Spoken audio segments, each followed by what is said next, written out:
Hey, this is Brett the Hitman Hart, and you're listening to the Smacked Raw podcast.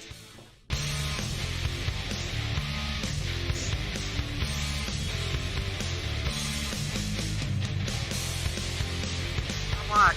Okay, well, has this always been a thing? Where have I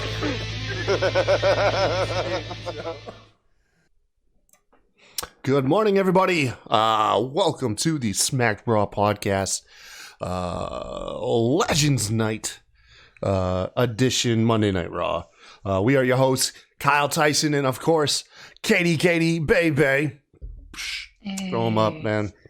I actually almost just nailed my fucking thing. Oh, excuse my language. Try not to cuss anymore on the stream. Oh man, Katie, Bay. We just watched Monday Night Raw, Legends Night last night. We've had a night to sleep on it. In my opinion, it was actually kind of a breezy show. The Legends didn't really overwhelm too many segments. They didn't really add anything to the segments. And then we got the ending that we all wanted. No. I was all fine and dandy. I was like, oh, Drew's gonna talk. And then I heard that music and I was like, wait a minute. And I threw my pencil across the room. I was like, no! No more notes needed. Just pure fiery passion. Oh, here we go. Oh, yeah. Shit. I've been slipping in and out of like a Morrow impression all day. Yeah. Stayed up too late practicing my impression of him for no reason. Sometimes I just do that. It Go happened. watch anything where I try to do an AJ Styles impression. It just comes across as extremely I will offensive. say your AJ impression is probably better than Kenny's. Kenny's. I went back and watched his. Yeah. I would say. Yeah. Mhm. Thank you, Katie. Anyways, we're a wrestling recap show. You can find us. We stream live on twitch.tv/putting you over Monday, Wednesdays, Fridays, and then for pay-per-views, we do stream on our channel, twitch.tv/SmackDraw Podcast for our NXT reviews on Thursday. For the time being, I think hopefully soon, we're going to go back to dual streams where you can either tune in on Wednesday to either NXT or AEW, but that is neither here nor there at the moment. Oh, yeah, subscribe to YouTube. Hey, check this out. I got this cool little button, Katie, right here. I think it went off by mistake in the beginning of the show, but here it is again. Click like, subscribe, and notifications to see all our YouTube shows. If you don't get to see us live, we're one away from Last time I 200. checked too. Yeah. Let's see. I checked it yesterday and we were at 199. I'm going to check on it right now. I checked this morning. We were at 198. For real, then we probably lost somebody. Jesus. Yeah, it says 198, so that means somebody left. Dang it. Yeah, because we were definitely at 199 yesterday at the beginning of the day. Boo. Yeah, so... Well, anyways, yeah, like, subscribe, go over to YouTube, get us to 200 subscribers. It's where you can catch all of our recaps in case you can't tune in live. Also, we're pretty much anywhere the audio version can be found. We're all over the damn place. And lastly, we are the exclusive recap show for WrestlingNewsWorld.com. Bookmark the page, bunch of talented guys over there. Read some articles, you lazy asshole. Not everything has to be audio and video fed. Feed your brain. Go read some stuff. Okay? Why are you yelling at the viewers? I don't know, man. I don't know. I'm sorry. No, please like them. They're really good guys over there. Oh shoot, man! I just, I've gone to the whole I don't have the list of plugs in front of me anymore, and so I haven't had a refresher in a while, and I think it's starting to show.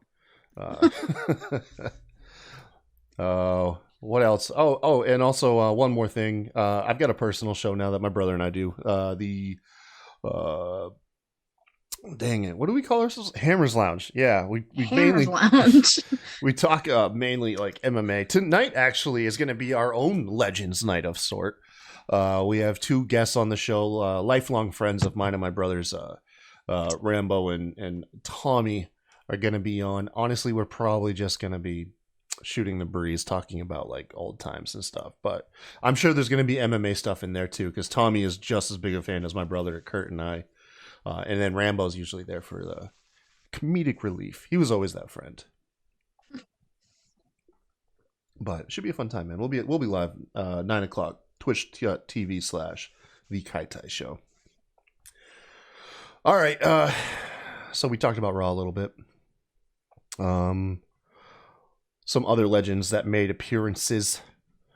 Hulk Hogan, Ric Flair, of course, the controversial Alicia Fox. Wasn't she the ire of Twitter? Debating whether or not she's a legend. I think a lot of that hate came from putting her on the same pedestal as Hogan and Flair. I mean, I guess I'd consider her a legend in her own right, but she's not as accomplished, obviously. And I think that's what people were like, oh, if you're going to have the legend tag, you need to be as accomplished as Hogan, Flair, Warrior, all these other people. And it's like, no, you kind of earn it. You've been with the company for 10, 15 years. Yeah, you kind of just, it's going to be there for you. Yeah. But boy, she was, she really was like, a lot of the internet hate, man. A lot of the internet hate. Honestly, who do you think got more hate prior to Goldberg on the internet? Alicia Fox or Hogan? I don't know. It's a toss-up. Yeah. I really just... Hogan, no. We don't need him anymore. And the fact that he started the show, I was so mad. It. I was just like, I don't want to... No. I just sat there and I was just like... The H phone. I guess he was selling us like his take on an iPhone. I don't know. That's a weird one. I don't know how to like even run down that segment. It was a phone with a Hulk Hogan case on it, and he was just talking about basic features of a cell phone. And then when he turned it over, it was a picture of himself, and it was just playing Hulk Hogan's entrance music. And then we went into Raw. It was a really weird, like weird segment. Yeah.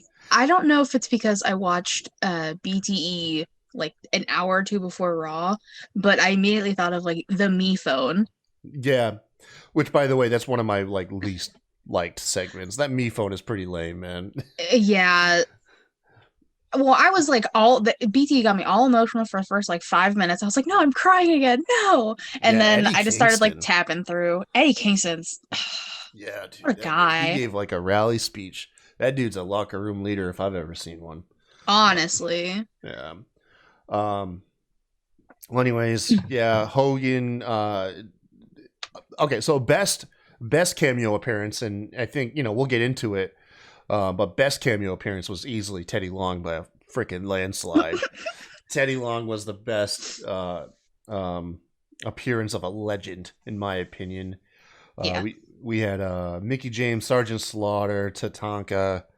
God, there's a surprisingly a lot of them. The only one who didn't get a segment but was like out at the end of the night I saw was Jeff Jarrett. Yeah, like, Jeff Jarrett was out there. Well, I mean, a lot of them were just like there, as my voice cracks, we're just there for Randy to come up to another legend. Yeah, and then they just run away. Yeah. Oh, by the way, cracked a joke on Twitter, and I think it by the end of the night, it really held true. Randy Orton went from the Legend Killer to like Legend Mild Inconvenience because he didn't touch a single one except for like Big Show. All he did was just kind of like bully him. He just walked up and was like, "Yeah, I don't like you, and I'm still wrestling, and if you wrestled, I'd beat you up." And that was it. Like that was it, man. Poor Mark Henry, who had surgery on his foot. Which, by the way, I spent entirely too long trying to find out if he even had a foot.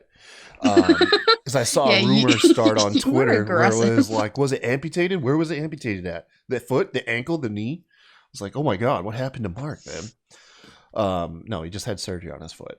But poor guy on a scooter, he had to scoot away. Randy Orton was like, yeah, pedal away. Scoot away. It's the saddest damn thing. Like, Randy, calm down. Oh, Loyalty J says, we just hit 200. We did. I just live checked. on stream. I just checked. We did. Yeah. What we do? Get some bot accounts? Some bot accounts went over. I hope so. No. Watch it Thank be. you. It Thanks, was bots. Jay. Jay just hadn't subbed to our YouTube channel. Was that it, Jay? Damn it, Jay. What's Sydney commented? Contact me if you want to be my boyfriend. What? That's when I had Vince on the show. That's probably some like chick. Oh man. 200 subscribers. Oh, that's it. We made it. Oh man. Fantastic, you guys. Thank y'all. He says, I got my friend to sub to y'all. Oh, thank you. Thank you. Well, that's one person. So That's where'd the one other one come from? Where'd the other one? It's Baby J It and the was bots, Jay. man. Baby J and the bots. Oh, shoot. Yeah, I guess let's just go ahead and get into the show. Just because there's a lot. There's a lot happening. But it was like I said, it was. It's kind of like how you're supposed to pace like a long 3-hour show is, dude, a lot of short segments, a lot of short, sweet segments to keep that attention span going. You know, the moment you have something run a little too long, you drag out, and then God knows how long it'll take you to get back into the show. But we already mentioned the H phone. It starts off with Miz TV, who's hyping up the show, runs down some of the lineup, including Ric Flair, Tori Wilson, Booker T, Hogan. New Day are his guests. The New Day kind of hijack his segment. They say it's their talk show, New Day Talks. They end up just mocking the Miz like throughout this whole segment. And then one of my favorite things, though, was when they turned the interview around and the Miz was deadpanning him. Morrison was just giddy to answer any questions that they threw out on him. I thought that was hilarious. Xavier Woods was playing the classic like side talk show character. So he was either like the band leader, like on any other talk show, or he was like a bailiff, like from like Judge Judy. He just happened to be a bailiff as well. After essentially they pushed Miz to his breaking point, we got Teddy Long came out. Teddy Long comes out and he says, he's like, Miz and Morrison, you two are going take on the Undertaker. It was hilarious. Adam Pearce, I think, informed him that the Undertaker retired, and so he threw him in a tag team match and then did his dance. Man, it was dude, it was hilarious. It was honestly like WWE shot their best shot like right out the gate. That was the best legend segment of the whole night, man. And, by far. Fucking love Teddy, man. And his role in what was it, like the whole, he was I think like one of the best parts of that stupid Law and Order spoof they did with Otis's Money in the Bank contract. Teddy was in on that too. Yeah, like Teddy's just a funny guy, man. I forgot that even happened. Yeah, 2020 was long. I think we tried to forget that happened. Anyways, the tag team match was pretty good, like standard stuff here. I mean, it was a nothing match, no build. It's not going anywhere. Xavier Woods won it for his team, hitting the Shining Wizard on Morrison. And that's kind of what kicked off the show.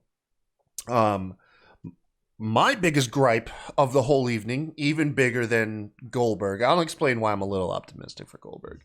But my biggest gripe on this whole damn thing was the bullcrap cliffhanger from last week. For one, that's what you should have kicked the show off with. Did Randy Orton burn Alexa Bliss alive? You open the show like, oh, I'm sure no one's even thinking about that. You're like, dude, like that's the point of a cliffhanger is you pick up when the next show starts. You pick up from there. You don't go halfway into the show and be like, oh, remember that cliffhanger? Randy Orton didn't do it. Like, it was the stupidest thing. In an interview with Charlie Caruso, Randy Orton just says that, I now have compassion. I now have restraint because the Fiend changed me and I hate myself for it. But could you picture it? That hate that I hate myself, I can now use that towards other people and I'm unstoppable. Dude, it was lame, dude. It was lame, It's yeah, so because lame.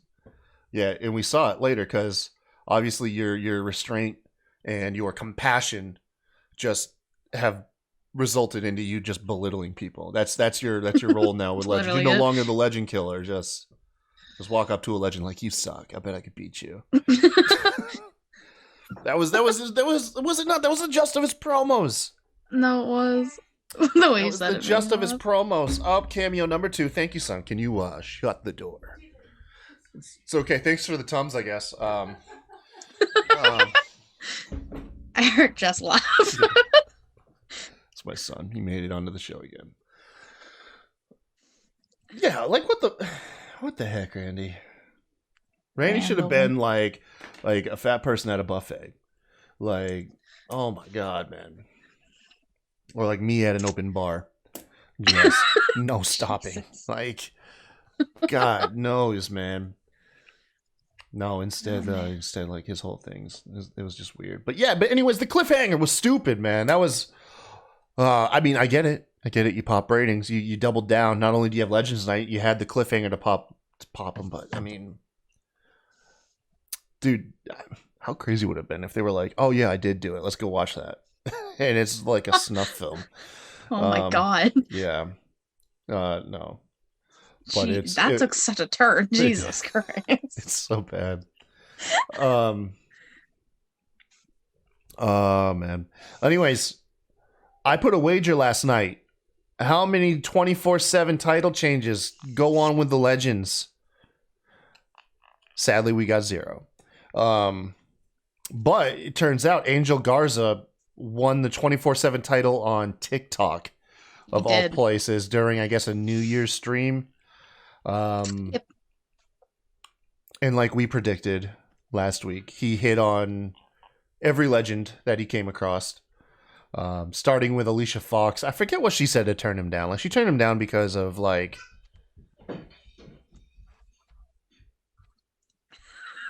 Are you okay? All right, I'm sure they're fine.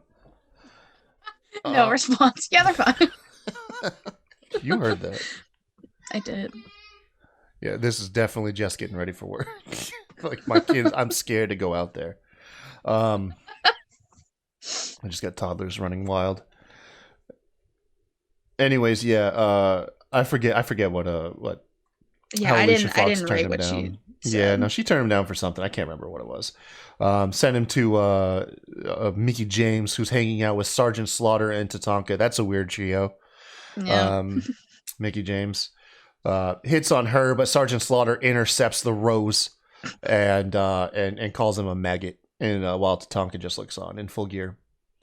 In full gear. In full gear, man. Like, he's gonna go out there like the Royal Rumble. He was ready. He was ready, man. It's like I heard Randy Orton was walking around. Yeah, at this point we didn't know Randy was being a pussy. But oh my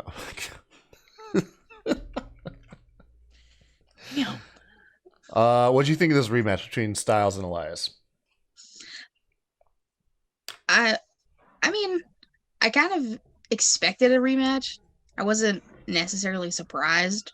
I was more surprised the fact that Elias was controlling like 90% of it until like the very end. I mean, I get it, but I don't know. I like what commentary puts over there. I feel them reaching for Jackson Riker's place in this duo. And he's like, and they said something along the lines that, oh yeah, Elias's new focus with Jackson Riker encouraging him for his music. Like, encouraging his music or something. Like, he's empowering him through music. And that's what's allowing Elias to hit some new moves. Because Elias had a choke slam in his arsenal. He did like a little side effect, like Matt Hardy side effect, but it was like a choke slam instead of a Uranagi. And that was cool. And then he also hit a jump knee on AJ Styles, who was going for the phenomenal forearm. That was pretty neat. Hit him in the stomach, though. But, I mean, it was probably just trying to be safe. But yeah, no, AJ ended up going over at the end. The coolest spot was Riker coming in for that guitar strike, and then almost just like kicking it in mid strike, and that was pretty dope. Almost stared him down. When are we gonna get an almost match? And probably not for a while still. Yeah, he's got to run this bodyguard thing. He's gonna turn AJ babyface, just by how much people like almost. Yeah, because he's honestly a really cool character. He's a giant. He can kick a guitar out of thin air, and then like the way he stares people down. I mean, it's pretty cool if you ask me. I don't know. It's not really doesn't scream like bad guy, you know. No. Yeah, especially too like it's funny to watch him just like throw AJ aside to get in the way. Like he just like grabs AJ and just like chucks him like get out of the way. I'm here to protect you. He picks him up like a small child. Yeah, we need an episode where Almost plays like Liam Neeson from Taken, and somebody kidnaps AJ Styles, and Almost spends the whole episode hunting down wrestlers to get AJ Styles back. I'm in. Yes, Book it. that's Sign what me we up. need right there, man. As soon as you said Liam Neeson, my mind started working, and you said Taken. I was like, oh man, this is what we gotta do. I'm telling you, like Almost is sleeping or something, and they just managed to like kidnap AJ Styles. Yeah, or AJ just gets kidnapped. Yeah, it'd be like the 24/7 division. It'd have to be them. It would have to be 24/7 just for something hokey like this. Oh man, still want to see it. Yes, me too. Now, I lost my point in my notes. Right here. Oh, the big bro. Riddle hanging out with the Big Show. Like I don't put down my notes anymore for like verbatim or whatever. Everything is just kind of like just cliff notes. How it works. Riddle hanging out with the Big Show. It's funny is as lame as Riddle is. The people that he does have chemistry with makes him very endearing. Like, I don't know. Like, and Big Show's one of those people. Or Big Show has such an awesome personality. Him hanging out with Matt Riddle was nice, even if it was brief. But yeah, Big Show belts out his intro. Big Show's got pipes. And then also, by the way, I do want to live long enough for Riddle to call me like a beautiful human. Or whatever he says. Like I've learned that he throws that compliment around. He's like, you're a beautiful person or something like that. To like random guy. I was like, oh man, I need somebody to say that to me at some point, man.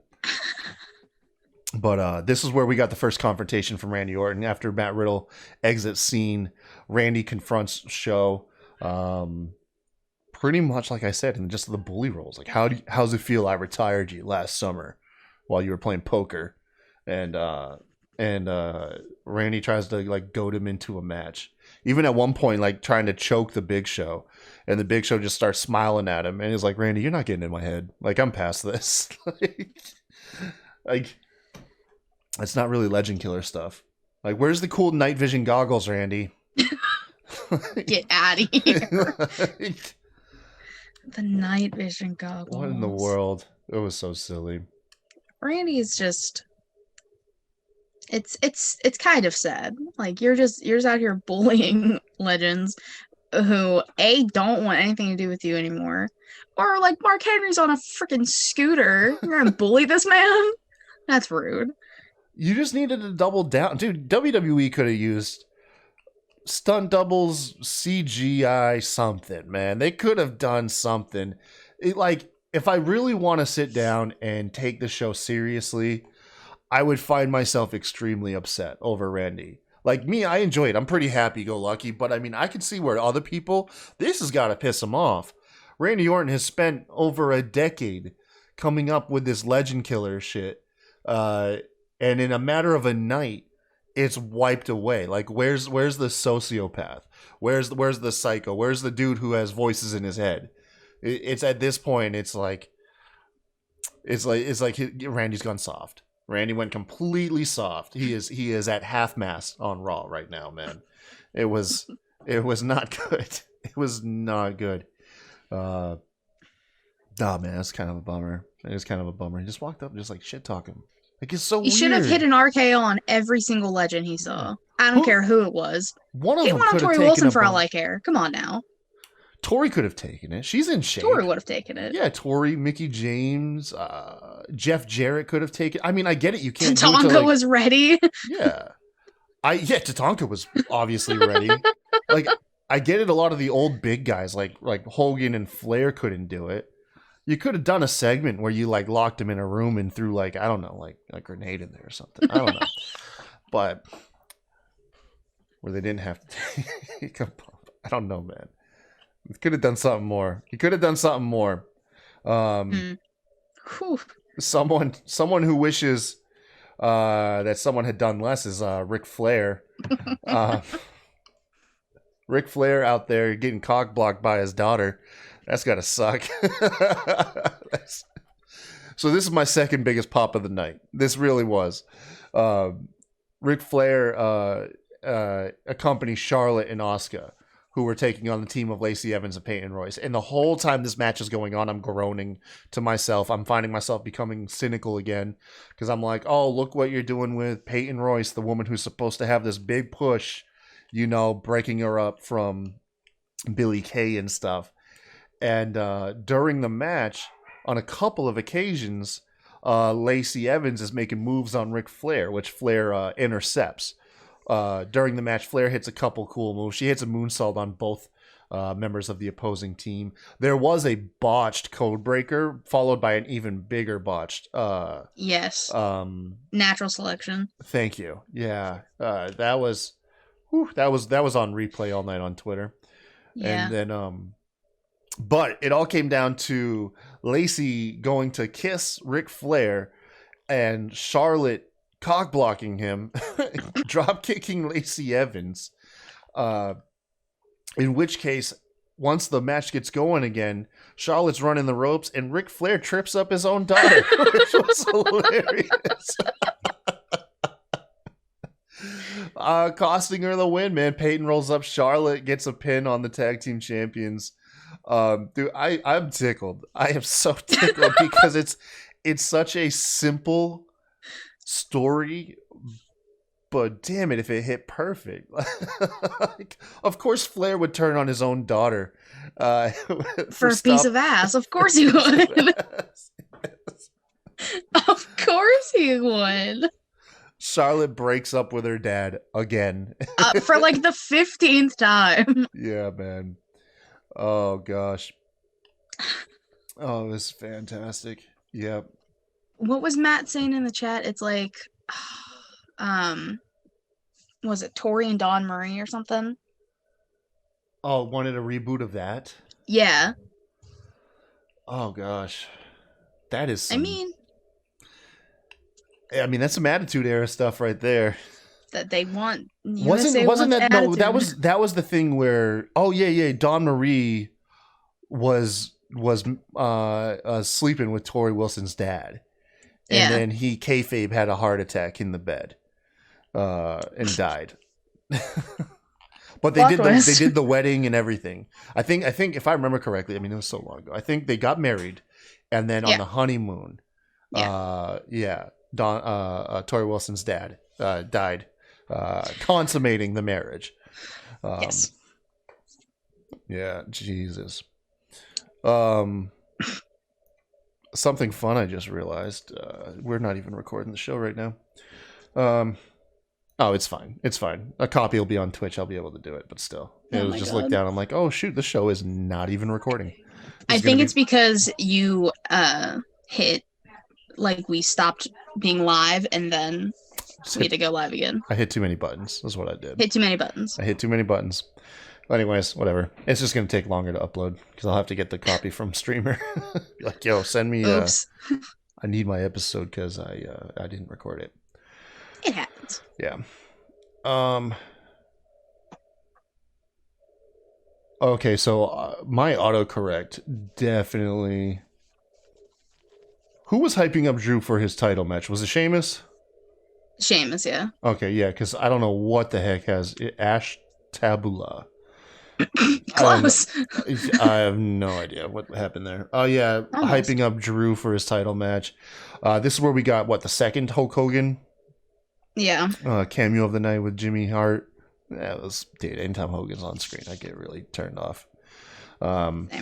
Yeah, Hogan is a fan of Sheamus, but also is a big fan of Drew McIntyre. Essentially tells Drew that it's like, you're the modern day Hulk Hogan. You're waving the WWE flag. Which, don't put that devil magic out there. I'm telling you. Hulk, don't you dare. Yeah. Yeah, please don't do that. I did like that they positioned Sheamus as the Jimmy Hart of the duo. Like, Sheamus is the mouth of South Ireland. And Sheamus wasn't really a fan of that. And Jimmy Hart chased off Sheamus with the megaphone, and then Hogan and Drew McIntyre cut like a promo together, and it was bad. It wasn't bad. It was a typical Hulk Hogan and like a young wrestler who was a fan of Hogan's stuff. It's just, how many times do we need to see Hogan? We don't need to see him anymore. Yeah, I'm telling you, man.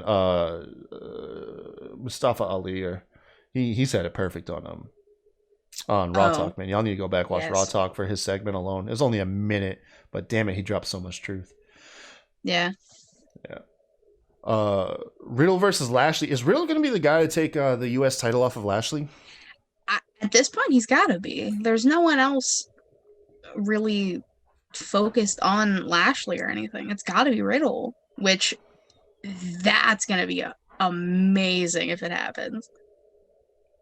Yeah. It looks it. It was an interesting way that, because Riddle took on Lashley. This was set up last week. Lashley tapping out Jeff Hardy for the 37th time, and Riddle hit him with a final flash and set up the match for this week. Riddle at one point was put in the Hurt Lock and did this thing where he ran to the ropes and springboarded off of him. The ref was in the way, and the ref ducked out of the way. At that point, Riddle started tapping to the Hurt Lock, which is weird to see a prominent babyface tap. That's like taboo in WWE. That's like a rule behind the scenes. Babyfaces don't tap if they're like main event or upper mid card. So it was kind of weird. But Bobby Lashley let go. The ref obviously didn't see the tap out, and this allowed yet another roll-up victory to occur on the show. Lashley now getting pinned by Riddle. I mean, essentially kind of clean. But yeah, this is setting up the title match at some point down the road. Yeah. Maybe Royal Rumble, maybe beforehand, maybe both. Well, Rumble's in what, like 3 weeks? It's the last Sunday. I think it's the 31st, if I recall correctly. Yeah, Sunday the 31st is the Royal Rumble. Yeah. So I mean, it could be next week. At this point, they don't know what they're doing. They have no idea what they're doing. Yeah. All right, and then time for my saddest moment on the night. Mark Henry just getting berated by at first Mark Henry was like pep talking Ricochet. Ricochet's totally joining Retribution. I know. It's totally happening. I'm not happy about it, but like, I know. I mean, but they are kind of like showing they are kind of playing the obvious though, because they're showing him like now he's having self-doubt. Like now he's having doubt. He keeps going on. Something's got to change. It really could be the whole like he turns around and beats. But I'm sorry, man. If you watch anything outside and even arguably on main TV, Retribution don't really seem like bad guys anymore. Yeah, they're not out here destroying rings. Oh, it's like threatening people. They're kind of just like baptizing Ricochet at this point. Like, kind of, yeah. It's an odd way to think about it, but you're right. Because only Ali is the mouthpiece, and really, what makes a bad guy, if the actions are kind of muddy, is their motive, and Ali's motives are anything but heelish. Dude, it was hard watching Raw Talk and Charlie Caruso even try to correct him. Yeah, because she was like, I mean, you're right, but like, I gotta. She like kept glancing at like the cameras too. She was just like, I don't know what to do. Counter him. You like put over the legends. They're the good guys. Remember?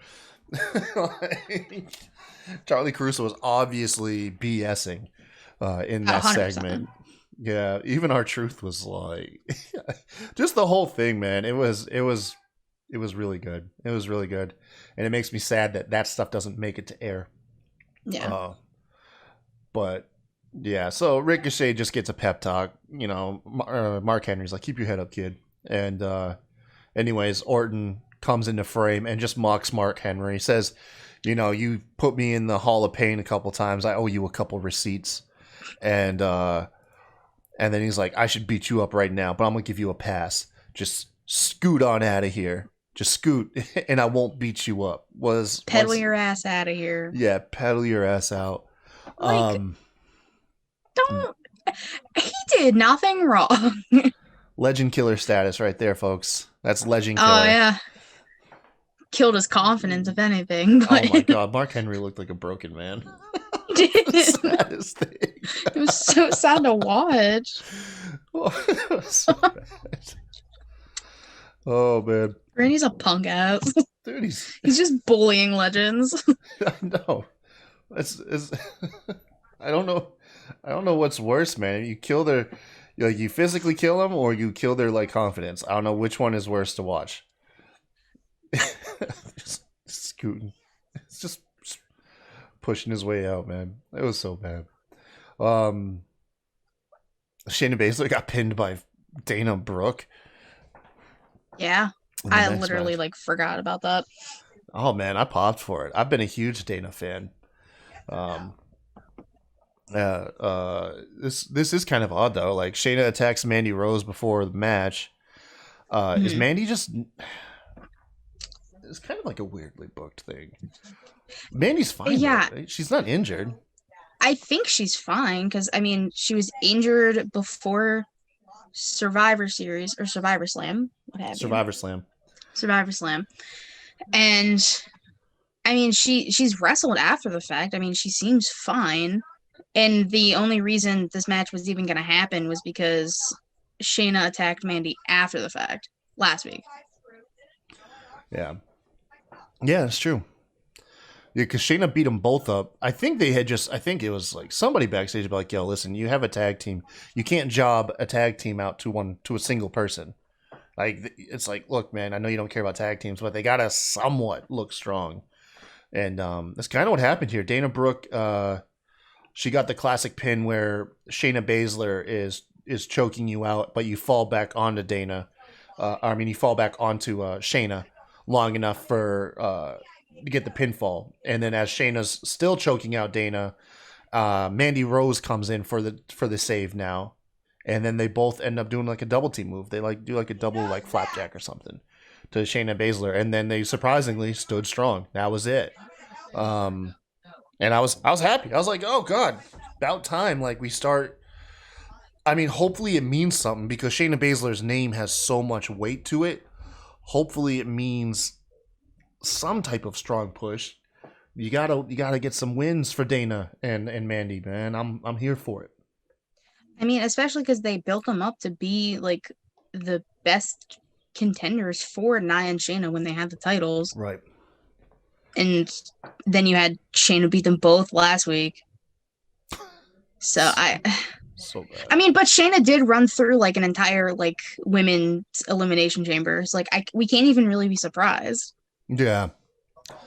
Yeah, the elimination chamber was something to behold, that's for sure. So Orton continuing to be a dick.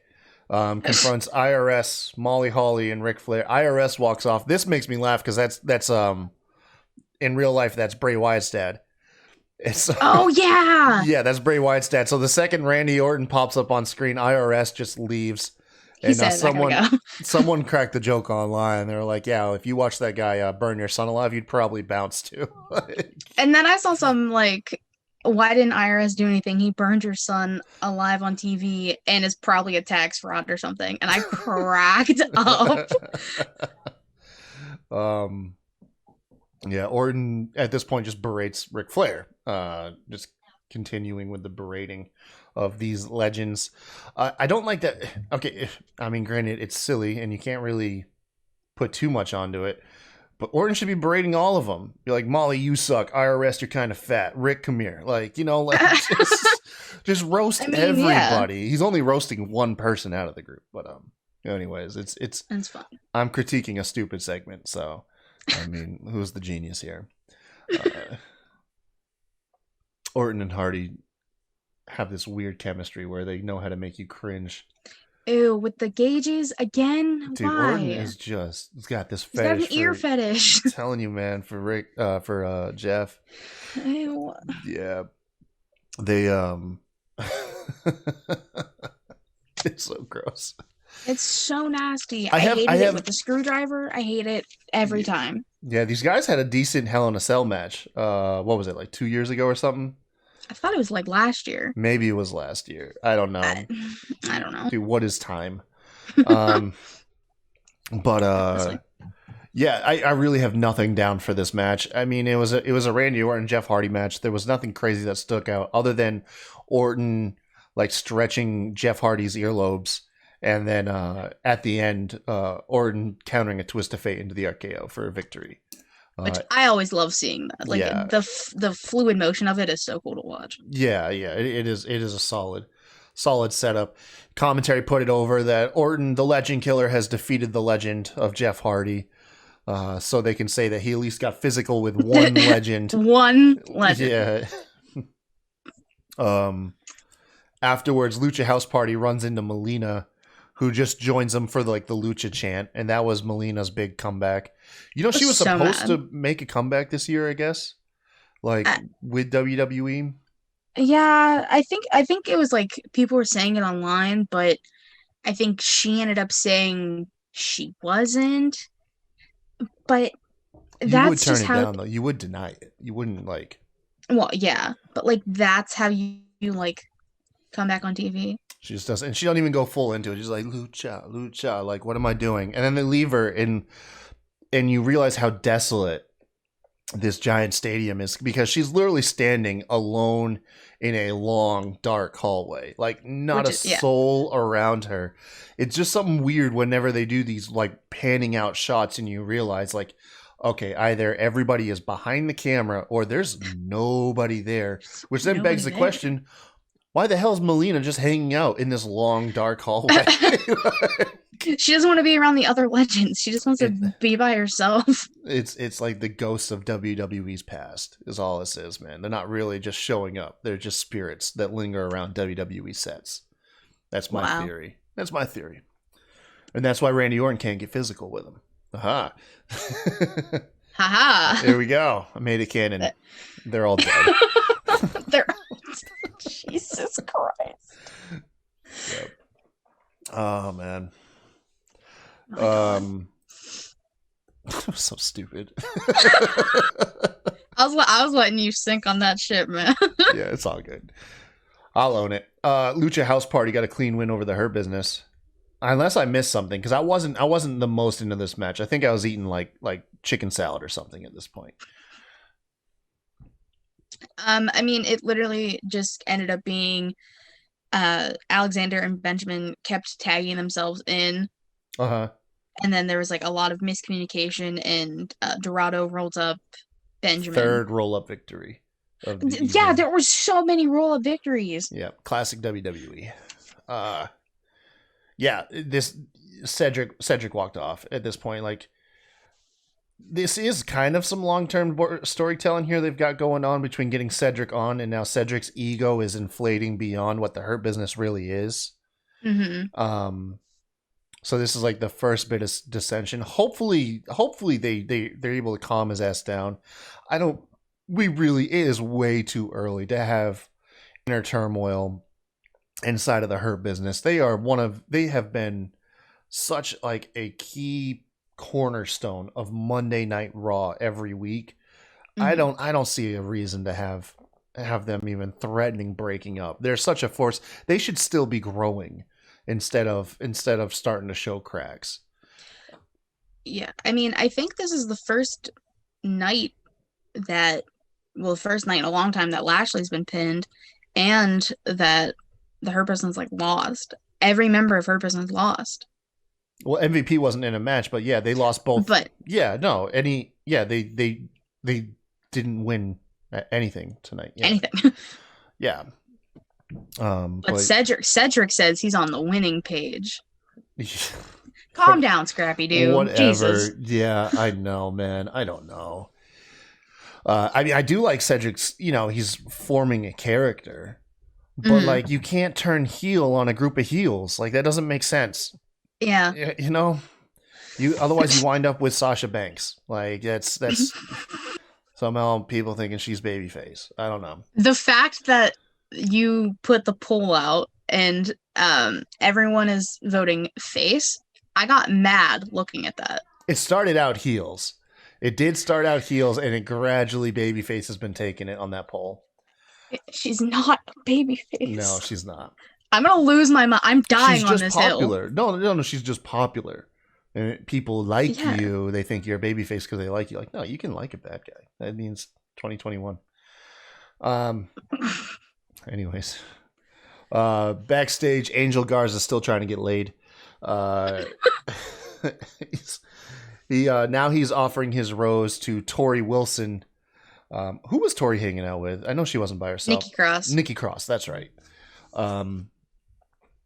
Tori says, look, I'm taken or something. She turned him down politely, but she said, Cardi B, Caitlyn Jenner, and Ariana Grande are hanging out just like down there in this empty room. Like, dude, if Cardi B, Caitlyn Jenner, and Ariana Grande were hanging out. Kendall Jenner, not Caitlyn.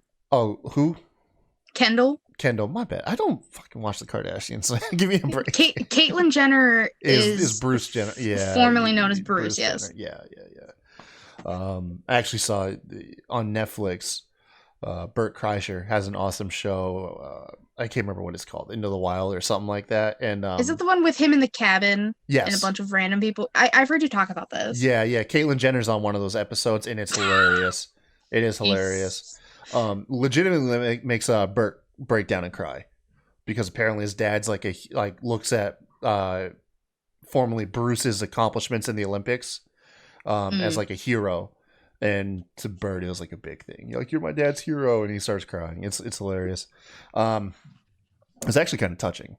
But anyways, I'm saying if all of them were in a room, there wouldn't be any COVID protocol. There would be a massive crowd of people. Yeah. It wouldn't just be some empty room with the lights off. Like, so weird. But anyways, yeah, Angel goes down the hall looking for him, and it ends up being the boogeyman, and scares him out the room. He gets rolled up by Truth.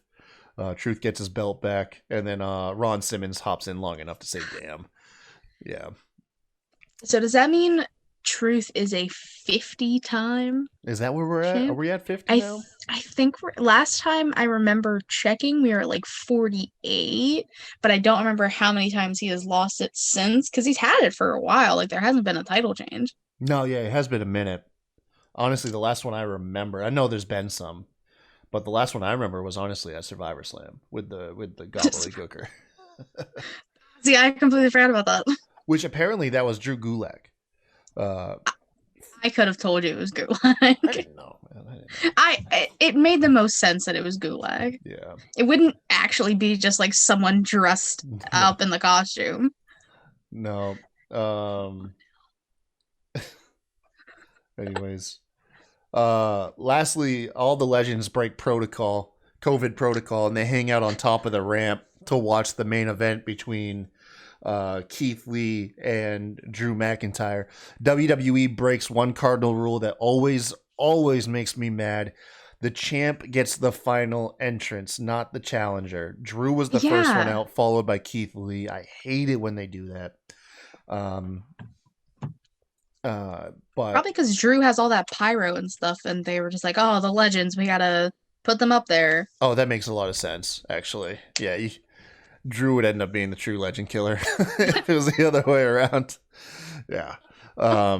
Anyways, yeah. So you have like 50 legends. It was surprisingly like I didn't realize how many people showed up till you see them all. There's a lot of them. Yeah. I like that they're all just like sitting on chairs because they're old and they can't stand that long. They're all just sitting there. It was a long match. It was. I think it started at 10:30 Eastern time. So I think they still had about 30 minutes left in the show when this match was getting underway. The match was good. I mean, it's hard to really not be a good match. A couple things that stood out. For one, Keith Lee, not that he needs to go back to the Performance Center, but I don't know. After tonight, I'd get a couple reps in. Okay, so it wasn't just me. Like, something seemed off about this match, right? Yeah, so it started with now granted, I'm not saying Keith Lee had a bad showing. One of them wasn't even his fault. It was so at one point they're running the ropes. Keith Lee does the spot where he jumps over Drew. He clips Drew, but luckily Drew thinking on his feet, Lee's already on the ground. Drew runs back over him. The second one was, and like I said, this is no fault to Keith Lee. Drew McIntyre goes for a powerbomb spot from off of the apron through the commentary table, and he drops Lee early right on the corner, and that looked, it looked rough. That was so, I was like, oh my God, Keith Lee died. Yeah, no, but the worst one for me was the top rope Spanish fly. The Spanish fly. Yes. Keith Lee landed right on his head. He came down. I mean, there was enough rotation there, but his head made when you do a Spanish fly, you're supposed to land on your chest / stomach. Yeah. You're not. It's not like a senton where you can like land on the back of your head and shoulders and roll through. No, you need to land flat. And Keith Lee just freaking. Oh my God! Had he been just a little bit more off, it could have been something bad. Yeah, that could have been game over. Yeah, no, that was truly a scary spot. I'm not a professional. I'm not a pro wrestler. I have no time in the ring. After that match, though, I was a little concerned for Lee. I was just like, man, I mean, everybody's allowed to have an off night, but boy, oh boy. Shortly after the Spanish fly spot, though, McIntyre's able to get the Claymore kick after a couple counters. He ends up picking up the clean victory. No shenanigans, no Money in the Bank cash in like was teased earlier. None of that overbooked nonsense. But then we got the return of Goldberg. And they botched the hell out of this segment too. They did. So Goldberg comes out. For one, I don't really think many people are excited to see him. No, listen. No. Nobody. I don't care. And I'm throwing it out there right now. People keep comparing it to Sting. Sting is in AEW. What title is he gone for? Exactly. Goldberg keeps popping up, going for every title he can, ruining these people's careers. He almost killed Bray Wyatt. Yeah. The one thing that everyone's like, hey man, I hope you have a clause in your contract that says that you're not allowed to have anyone attempt a jackhammer on you. Jackhammer. Yeah. No. He almost killed the Undertaker too. Yeah. I'm not excited for it. I mean, now granted, like I said, I'll spin my one glare of optimism once it's all said and done, but Goldberg's promo, he tripped over his words a couple times. Goldberg's never really been the strongest on the mic. I'll give him the last couple years when he was doing that run with Brock Lesnar. He was doing good until like he, was telling his son to take his shirt off and stuff, which was weird. But Goldberg's never been the strongest on the mic. I like that, but Goldberg tells him essentially that all the legends you have, you've got like the look, all these attributes, but you don't have the respect. And Goldberg was trying to paint Drew like he walks around he tried to paint Drew like a cocky asshole, which was just isn't true at all. It was Drew has been like the most humble champion. How many legends helped him in his ambulance match with Randy? Yeah, in like the longest time, he has been one of the most humble champions that we've ever gotten. Yeah. So, okay, Bill, get out of here. You can tell Bill hasn't watched the programming. He's just like, he's going to come out and cut. Maybe this promo was lined up for Roman Reigns. I'm starting to think that It had to have been. I'm starting to think that's what it was. And then they handed Roman the script, and Roman said, "Nah, send him Drew's way. I'm not working with Bill Goldberg." And that's the only thing I can think of. And they didn't bother rewriting anything, and they were just like, "Yeah."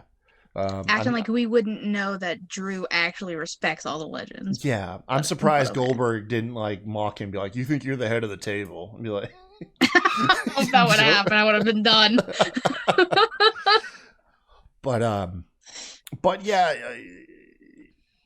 I like the line that Drew gave. He's like, "No, wrestling you is going to be like wrestling my father." Like, call like, you're old.